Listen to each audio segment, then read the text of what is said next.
Bersama saya Lucy Deva Channel dan Leo Gereja YouTube, lalu juga ada YouTube dari Bang Tony Bastaman juga, lalu ada murtadin lain yang juga mungkin akan bergabung. Silakan ada di link chat yang akan di-share ya.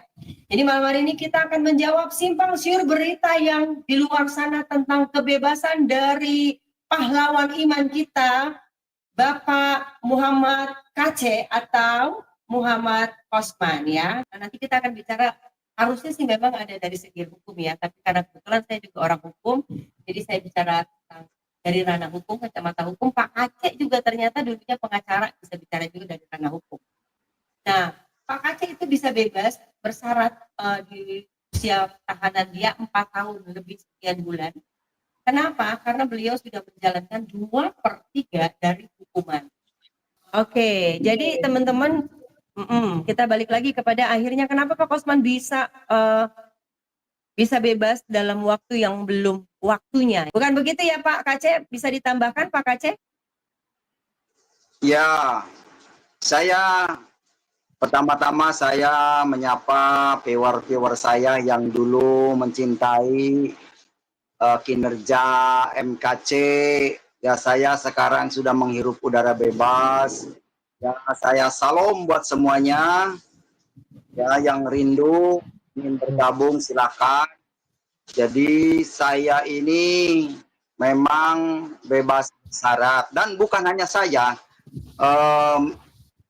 Kasus Mirna juga 20 tahun, 8 tahun menjalani sudah bebas. Terus kasus Sakatatal Cirebon juga 8 tahun, 3 tahun, 8 bulan bebas. Nah, demikian juga saya 8 tahun, vonisnya 10 tahun karena saya bukan menista agama. Sebab penista agama itu maksimalnya hukuman hanya 5 tahun. Jadi saya dikenakan hukuman pelanggaran Undang-Undang ITE, yaitu Undang-Undang Nomor 1 RI tahun 1946 pasal 14 ayat 2. Nah, oleh karena itu saya melanggar Undang-Undang ITE, yaitu teknologi elektronik, informasi teknologi elektronik, yaitu pembuatan berita bohong. Itu menurut versi jaksa dan versi hakim. Kalau memang saya menista agama, itu tidak mungkin sampai lewat 5 tahun. Oleh karena itu, kepada saudara-saudara kita yang muslim, mohon maaf, saya tidak pernah menistakan agama. Boleh dibuktikan ada putusan hakimnya, ya. Jadi dari sini pun Pak Kace untuk mengklarifikasi ya bahwa putusan hakim tersebut adalah kesalahan yang dilakukan menurut tuntutan jaksa adalah melanggar Undang-Undang ITE, bukan penistaan agama yang dilaporkan. Oke, kita akan tinggalkan yang itu. Jadi kita akan bicara tentang bagaimana seorang Muhammad KC dengan sebelum masuk ke dalam penjara ya, mulai dari penangkapan, tapi kita juga tidak akan ke sana. Kita akan lebih kepada akhirnya bagaimana seorang Muhammad KC bisa segar bugar seperti saat ini. Jadi teman-teman yang mungkin semua tahu ya, bagaimana Pak KC di dalam penjara itu mengalami hal yang luar biasa. Yang pertama, beliau pernah mengalami kelumpuhan karena penganiayaan yang dilakukan oleh oknum ya. Dan itu semua bukan rahasia umum.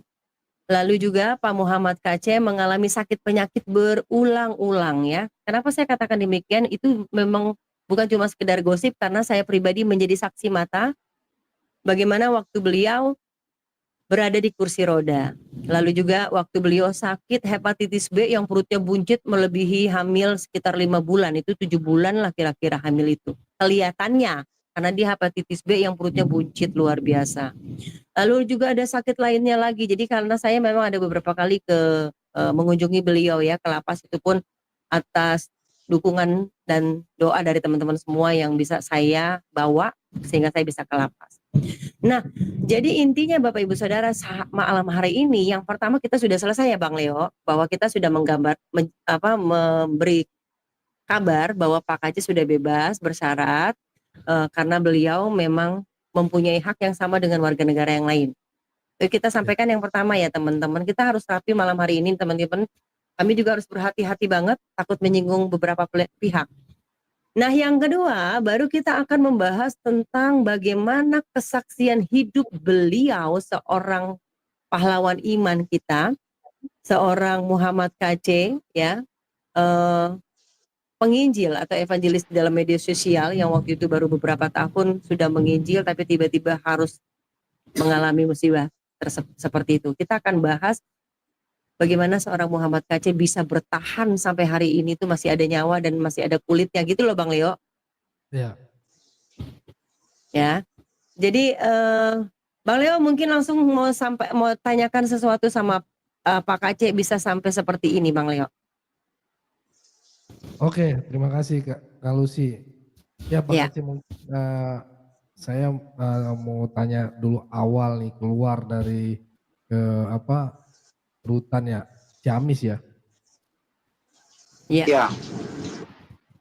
Ya, itu kan sangat-sangat sangat-sangat berkesan lah gitu ya. Baru berapa hari sih Pak Kc?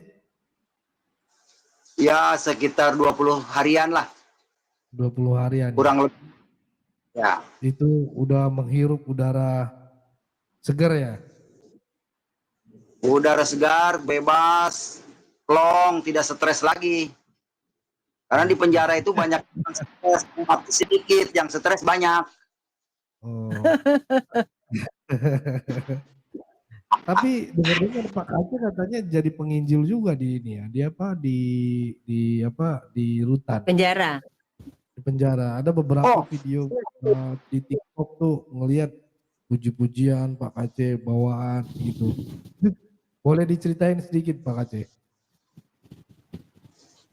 Iya, saya selalu kalau pagi itu doa keliling sekeliling lapas dengan lagu pujian.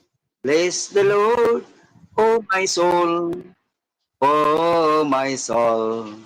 worship His holy name, sing like never before, oh my soul, I worship Your holy name. Terus bolak-balik dari ruangan kasih binadi ke kantin, ke dalam, ke maula, putar-putar terus saya doakan itu semuanya. Maka setelah saya bisa jalan pakai tongkat. Nah saya itu mengalami yang namanya lumpuh ya di kamar 18. Kurang lebihnya 1 tahun di situ saya nggak bisa bangun. Kemudian diberikan fasilitas oleh Kalapas Ciamis. Terima kasih Pak Kalapas Ciamis. Saya ditempatkan di klinik sendirian. Ya, saya diobati terus di Lapas Ciamis dan banyak orang yang datang ke situ. Ada 6 orang waktu saya di klinik itu yang mati karena depresi, karena sakit, ya. Karena tegang pikiran. Jadi sudah 5 orang yang meninggal. Sedangkan menurut penglihatan mata manusia yang akan mati itu Kc. Udah tangannya, pahanya aja udah segede tangan gitu ya. Oke. Itulah. Tapi akhirnya malah memuji. Yang mati malah yang sehat-sehat, yang bergas badannya itu duluan itu pada mati. Oke, kita sekarang merurut nih ya. Kalau gitu kita sudah masuk ke dalam seksi kesaksian ya, di mana sesi kesaksian beliau. Kita mulai dari beliau masuk ke penjara kali ya Bang Leo ya. Ya, berarti boleh. kita mulai dari Bareskrim ya Bang ya. Pak Kc waktu itu di penjara di awal pertama tuh Bareskrim atau Mabes atau Polda ya? Lupa saya. Yang pertama saya ditangkap di Bali. Oke. Kemudian besoknya dibawa ke Jakarta ke Bareskrim. Baik. Kemudian sudah masuk di Bareskrim, saya dikerosok dikeroyok massa dan diberi makan kotoran manusia, tinja, begitu. Saya Awalnya bagaimana diinjak-injak. bisa ada peristiwa tersebut? Kita boleh ceritakan karena memang sudah ada ya di berita. Awalnya bagaimana bisa adanya tersebut? Kita sebut oknum aja lah ya. Bagaimana bisa ada Awalnya penganiayaan itu? ya terjadinya awalnya kenapa kamu bisa menista agama katanya. Siapa yang mendalangi kamu? Saya bilang saya nggak punya dalang, nggak tahu dalang siapa yang mendalangi. Ayo ngaku katanya. Dijawab begitu, nggak percaya, nggak jawab juga maksa gitu. Tapi saya nggak jauh karena siapa harus nuduh siapa, saya nggak mau fitnah-fitnah orang. Wah ini mah katanya sudah tanggung sendiri katanya. Nah saya tuh di situ dikerubutin, dipukulin, hajar itu. Baik. Dan akhirnya ujungnya diberikan kotoran itu ya. Justru dengan kotoran itu akhirnya ada bubar ya Pak. Nah, dengan kotoran itu diberi makan kotoran, saya akhirnya mereka merasa bau, akhirnya bubar. Tapi yang aneh, nah ini mujizat Tuhan menurut saya. Jadi tidak merasakan bau sedikit pun sampai 1 minggu sejak kejadian itu saya nggak merasa mencium bau apa-apa. Seperti itu. Itulah Oke, karunia itu dari Tuhan. Dan dia nggak Ya, makan loh Bang Leo 1 minggu katanya ya. Nggak makan dan itu 1 minggu nggak rasa lapar sama sekali. air keran loh. Ada aqua bot gelas juga saya nggak minum. Gitu. Tapi saya minumnya air keran selama 1 minggu. Air Nggak keran makan aja ya. nasi satu yang malam coba. Puasa Itu saya di memang situ. Oke. Oh, itu emang niat mau puasa atau memang nggak dikasih? Nggak dikasih makan Oh atau minum? dikasih. Cuman kan saya masih trauma ya. Trauma Takutnya ada ya, trauma sesuatu. dengan rasa-rasa itu Oh ya. Baik. iya, iya, iya, iya. Heeh. Karena Jadi saya sampaikan setelah ya kejadian, teman-teman, sebentar, Pak Kacek sebentar, kita luruskan, jangan sampai berpikiran bahwa manusia itu kejam banget ya. Kita percaya bahwa mereka melakukan itu karena melihat framing yang salah yang mereka lihat ya. Tapi kan akhirnya ya, juga Pak Kacek sama pelaku berpelukan, bermaaf-maafan gitu ya Pak. ya, saya berpelukan Iya. kayak Teletabi karena firman Tuhan katakan ampunilah dosa orang yang bersalah kepadamu. Di situ saya walaupun dengan rasa berat tapi tetap harus mengampuni. Saya taat firman Tuhan karena yang saya taati adalah firman Tuhan. Amin. Bang Leo, lu ada tepuk tangan gak sih di situ Sonkat? Oh, Ya, tepuk tangan dulu, tepuk tangan dulu. Jadi gini ya teman-teman, saya mau sampaikan di sini, saya tidak mau menjatuhkan orang-orang yang menganiaya Pak Kosman atau Pak Kacek, tapi hanya menceritakan dan kita percaya orang-orang yang melakukan tersebut itu kemarin karena mendapatkan framing yang salah buat mereka gitu ya. Bagaimana mereka merasa marah karena isu yang besar. Tapi kami percaya semua Tuhan sudah rencanakan dengan indah. Oke, sekarang kita menuju kepada akhirnya dari kasus tersebut menyebabkan pribadinya Pak Kacek, kesehatan Pak Kacek itu terganggu. Akhirnya Pak Kacek mendapatkan sakit ya, tulang ekor dan akhirnya menyebabkan Pak Kacek lumpuh, benar?